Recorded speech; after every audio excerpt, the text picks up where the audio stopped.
կայանի հնարավոր փակման մասին, ասելով, որ պատրաստ են հոսանք վաճառել մեզ։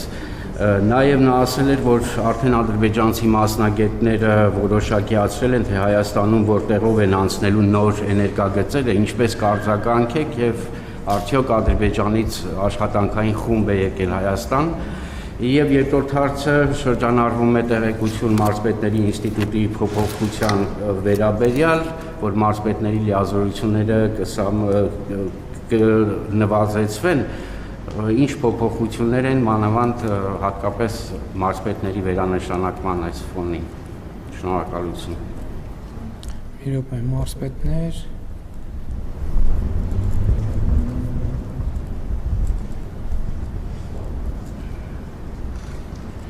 Նախ սկսեմ ադրբեջանցի մասնագետների այցից, որը ինչքան հասկացա սենսացիա է դարձել որոշ շրջանակներում 2025 թվականի սեպտեմբերի 5-ին այդ մասին եղել է մամուլի հաղորդագրություն, որ տեղի ունեցել Հայաստանի եւ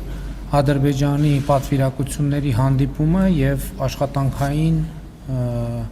պրոցեսներ են տեղի ունեցել Հայաստանի եւ Ադրբեջանի տարածքում եւ եւս մեկ այցել է եղել, որի մասին էլ եղել է հաղորդագրություն 2026 թվականի հունվարի 15-ին, այս անգամ արդեն երկաթուղու հարցով բոլոր քննարկումները եղել են այդ հանդիպումների շրջանակում, բնականաբար մենք նախկինում էլ ասել ենք, որ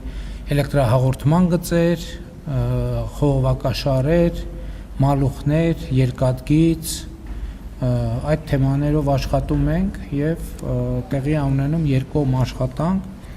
Ինչ վերաբերվում է մնացած հատվածին, այդ խոսույթների վերաբերյալ նախկինում բազմիցս մեկնաբանել եմ, նոր բան ասելու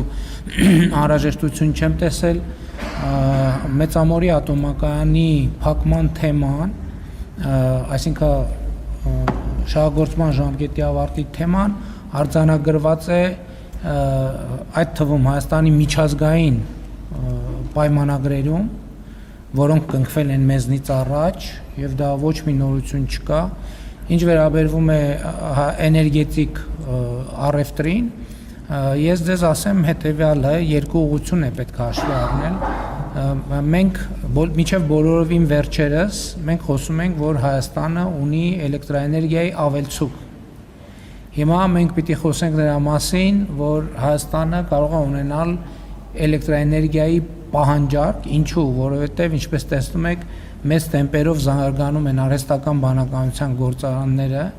իսկ արհեստական բանականության գործարանները մեր պատկերացումներից անդին ծավալներով էլեկտրական էներգիա են սպառում, իհարկե սպայդրությամբ բնականաբար մեր մեծ իրադրության մեջ բան չի փոխվել,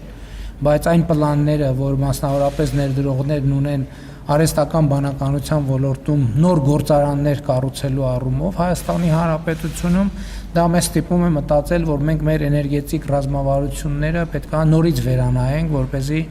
այս նոր պայմաններին եւ ակնկալիքներին համապատասխան կարողություններ ունենանք, բայց ընդհանուր առմամբ ես ուզում եմ ասել, որ մեր ռազմավարությունը էներգետիկ 100%-անոց անկախությունն է, ինչի մասին ես նախկինում ասել եմ, ինչպես Հայաստանում արևային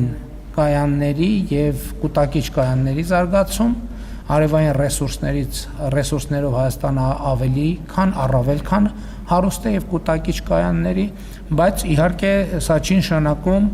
որ մենք միջազգային առևտրից էլեկտրական էներգիայի դուրս ենք մնալու, երբեմն կարող ենք մենք արտահանել, երբեմն կարող ենք ներկրել, այդ թվում Ադրբեջանի հետ կարող ենք ունենալ գործընկերություն, գործակցություն, այդ թվում էլեկտրաէներգիա արտահանելու եւ ներմուծելու մասով, ինչպես մնացած բոլոր երկրների հետ, Թուրքիայի հետ, Իրանի Իսլամական Հանրապետության հետ, Վրաստանի հետ եւ այդպես շարունակ։ Մարզպետների մասով ես ճիշտն ասած էլի եմ լսել, որ այդպիսի բան քննարկվում է, բայց որտեղ է քննարկվում, ես ճիշտն ասած լավ չեմ պատկերացնում։